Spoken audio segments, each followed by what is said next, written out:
সালথায় জাতীয় মৎস্য সপ্তাহ ২০২৫ উদ্বোধন, আলোচনা সভা ও পুরস্কার বিতরণ।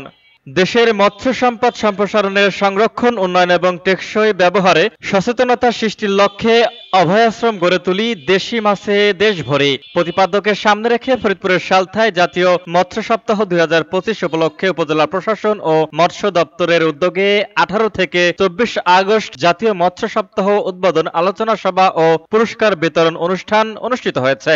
আর সোমবার ১৮ আগস্ট সকাল ১০টায় উপজেলা চত্বর থেকে বর্ণাঢ্য র্যালি বের হয়। পরে উপজেলা হলরুমে আলোচনা সভা, উদ্বোধনীয় ও পুরস্কার বিতরণ অনুষ্ঠান অনুষ্ঠিত হয়। উক্ত অনুষ্ঠানে সভাপতিত্ব করেন মৎস্য কর্মকর্তা শাহ মোহাম্মদ শারিয়াজ্জামান সাবু। প্রধান অতিথি হিসাবে উপস্থিত ছিলেন উপজেলা নির্বাহী কর্মকর্তা মোহাম্মদ আনিসুর রহমান বালি। অন্যদের মধ্যে উপস্থিত ছিলেন কৃষি অফিসার সুদর্শন শিকদার, প্রকল্প অফিসার হুমায়ুন কবির, যুব উন্নয়ন কর্মকর্তা মোহাম্মদ রেজাউল হক, প্রাণী সম্পাদক কর্মকর্তা খায়রউদ্দিন আহমেদ সহ বিভিন্ন রাজনৈতিক দলের নেতাকর্মীরা ও মৎস্যজীবীরা। অনুষ্ঠানে বক্তারা দেশীয় মাছ সংরক্ষণ, অভয়াশ্রম প্রতিষ্ঠা ও আধুনিক প্রযুক্তি ব্যবহার করে মাছ উৎপাদন বৃদ্ধি গুরুত্ব তুলে ধরেন। দেশীয় মাছ রক্ষা ও উৎপাদন বৃদ্ধি করলে পুষ্টি চাহিদা পূর্ণ, কর্মসংস্থান সৃষ্টি এবং দেশের অর্থনৈতিক উন্নয়ন তা গুরুত্বপূর্ণ ভূমিকা রাখবে।